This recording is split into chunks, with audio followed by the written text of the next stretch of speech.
Part 16। यह driver मुझे मुड़ मुड़ कर देख रहा है। कहीं यह मुझ पर फिदा तो नहीं है।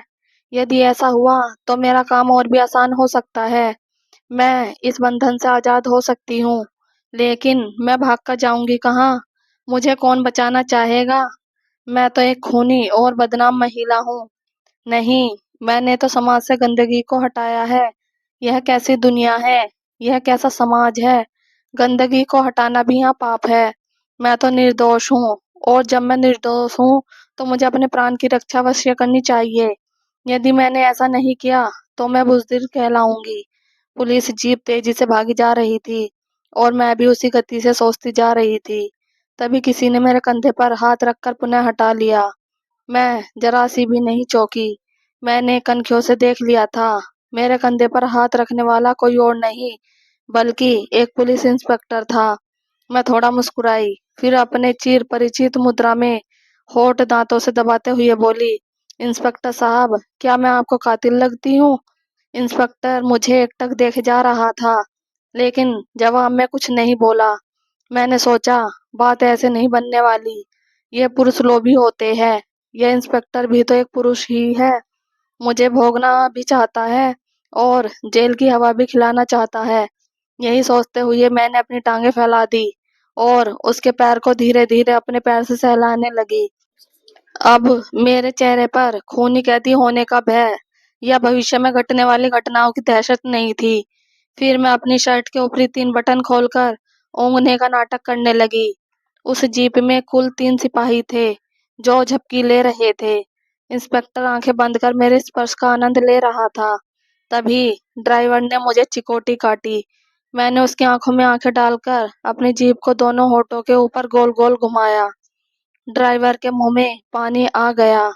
मुझे यह भली भांति मालूम हो गया था कि मुझ पर सबसे अधिक फिदा ड्राइवर ही है। अंधी अंधा प्यार, यानी जिस भी चाहत में अंधा शब्द गया, वह उस व्यक्ति के लिए घातक हो जाता है। ड्राइवर मुझसे निश्चित रूप ही अंधा प्यार करने लगा था। मैंने किसी नटखट बच्चे की तरह जीभ निकालकर उसे चिढ़ाया, तो वह अपना मानसिक संतुलन खो बैठा, और जवाब में उसने हाथ का इशारा किया कि यह इलाका काफी निर्जन है, तुम कूद कर भाग सकती हो। मैं जीप की रफ्तार कम कर रहा हूँ। मैं उसके इशारे के भाव को समझते ही मुस्कुरा पड़ी, और अगले ही पल जीप की रफ्तार काफी कम होती चली गई। ड्राइवर ने हाथ का इशारा दिया, कूद जाओ। लेकिन मैं कूद कर जाऊंगी कहाँ? कोई भी तो मेरा नहीं है। तभी मुझे अनायास ही याद आया कि मैंने गृह मंत्री की हत्या की है।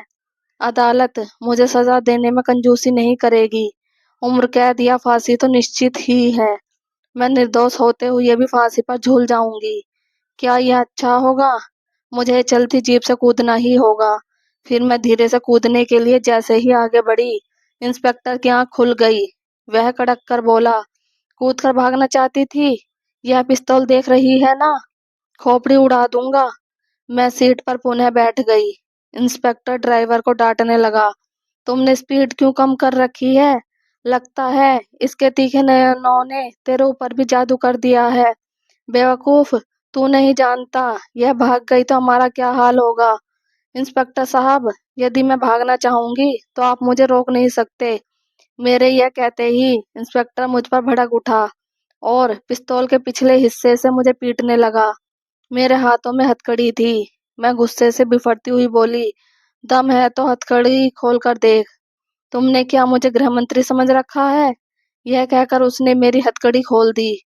अब तो हथकड़ी खुल गई ना, जरा भाग कर दिखा मुझे। मैंने अचानक ही उछलकर इंस्पेक्टर की नाक पर एक घूंसा मारा, उसके हाथ से पिस्तौल छीना, और चलती जीप से एक चट्टान पर कूद गई। ड्राइवर ने जीप की रफ्तार और तेज कर दी। ड्राइवर का मेरे प्रति यह सच्चा प्यार था कि इंस्पेक्टर के मना करने के बावजूद वह जीप बहुत दूर तक लेकर चलता चला गया, और फिर कहीं काफी दूर जाकर रोका। मेरे भागने के लिए इतना समय काफी था। मैं लगभग 1 किलोमीटर तक दौड़ने के बाद एक खाई में जा छुपी।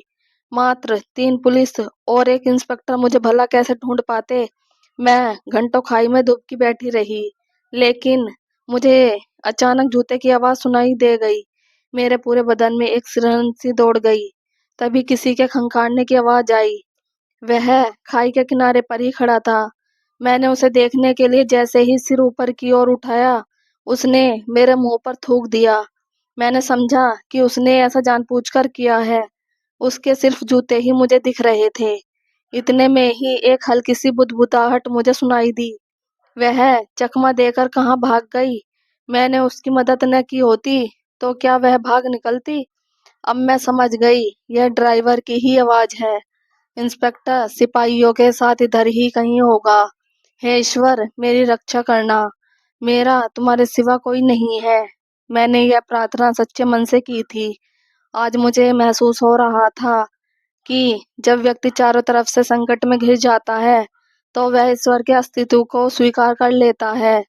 जीवन में कभी भी मैंने ईश्वर को नहीं याद किया और ना कभी मंदिर ही गई हूँ, पर आज संकट की इस घड़ी में वह अनायास ही याद हो आया। ऐसे मैं सोच ही रही थी कि इंस्पेक्टर मुझे गालियां देते हुए जोर से चीखा। वह कमीनी हरामजादी आखिर भाग ही गई, लेकिन भागकर आखिर जाएगी कहाँ? होगी तो इसी जंगल में ही। यह कहकर इंस्पेक्टर दूसरी तरफ बढ़ गया। मैंने एक लंबी सांस ली और छोड़ी भी। चलो, इंस्पेक्टर का बच्चा तो गया, लेकिन मैं यहाँ से निकलूंगी कैसे? मुझे भूख प्यास दोनों ही लगी थी। तभी मुझे कुछ महिलाओं के चहकने की आवाज सुनाई दी। मैंने सोचा, क्यों ना इन्हीं के साथ मैं जंगल से बाहर निकल जाऊं। लेकिन मेरा यह सोचना गलत था, क्योंकि उनके और मेरे पहनावे में काफी अंतर था। मैं दूर से ही पहचान में आ सकती थी। वे महिलाएं चली गई। जंगल के पास के ही गांव की रहने वाली थी शायद।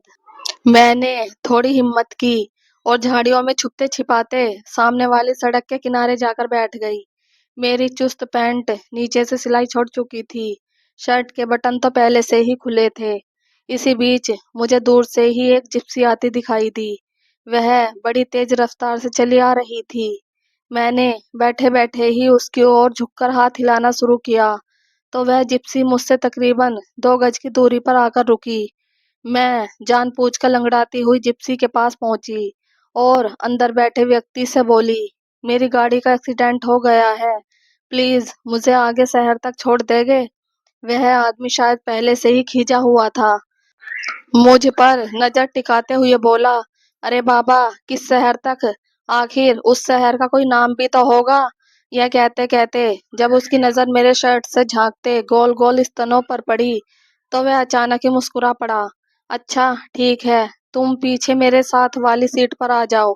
मैं फौरन उसके बगल में जाकर बैठ गई। ड्राइवर ने गाड़ी स्टार्ट कर दी। मैंने पूछा, वैसे आप कहाँ तक जाएंगे? मैं मैं तो जहन्नुम तक जाऊंगा।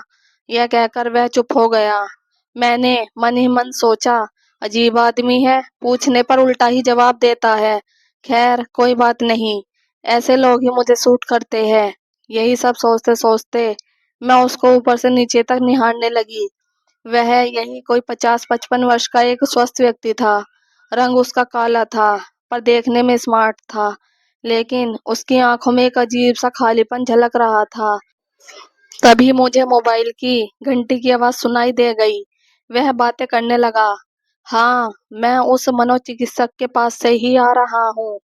आगे का पार्ट देखने के लिए पार्ट 17 देखें। और अगर आपको हमारी ये स्टोरी पसंद आई हो तो प्लीज लाइक, कमेंट और सब्सक्राइब जरूर कीजिएगा। Thank you.